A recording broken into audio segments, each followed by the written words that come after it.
भारत वैश्विक मंच पर पाकिस्तान से सीधा लोहा ले रहा है।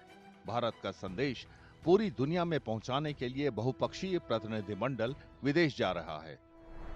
भारत की मल्टी पार्टी डेलीगेशंस कई सारे देशों में पहुंच चुकी हैं और लगातार भारत का जो मैसेज है दुनिया के लिए वो पहुंचा रही हैं।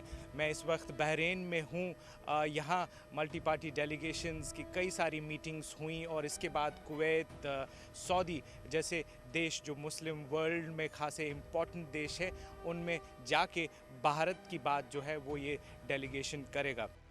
भारत का मुख्य मकसद ये समझना है कि दुनिया इस मुद्दे को कैसे देखती है, खासकर पहलगाम हमले और ऑपरेशन सिंदूर के रूप में उसके जवाब के बाद। भारत दुनिया को बताना चाहता है कि ये दो देशों की लड़ाई नहीं, बल्कि वैश्विक आतंकवाद का मुद्दा है। दरअसल कुछ मुस्लिम देश आईएसआईएस की विचारधारा के समर्थक हैं, जबकि भारत आतंकवाद का पुरजोर विरोध कर रहा है। There is no difference between these terrorist organizations in Pakistan and the ISIS Takfiri ideology. This we must remember. This is a menace to the whole humankind, and we have to put an end to it because they have used religion to justify killing of people, and the whole world knows that Islam has condemned terrorism. Quran has categorically stated that killing of one innocent person, the Quran has not said killing of one innocent Muslim, it says killing of one innocent person is like killing of whole humankind. Bharat मुस्लिम देशों को ये समझाने की कोशिश कर रहा है कि पाकिस्तान बेशक मुस्लिम बहुल देश है, लेकिन सिर्फ इसलिए उसे भारत के खिलाफ हरकतों के मामले में बख्शा नहीं जा सकता। भारत का प्रतिनिधिमंडल मुस्लिम देशों की सरकार और राजनीति में प्रभावशाली लोगों से मिल रहा है और इन देशों के थिंक टैंक से बातचीत कर रहा है।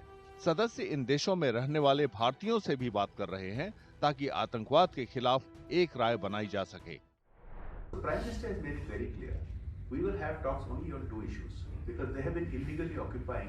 You know, when we got independent, the different parts went to different countries, Pakistan, India, and the British put up a system. By that system, Jammu and Kashmir signed and came to us, and Pakistan illegally occupied.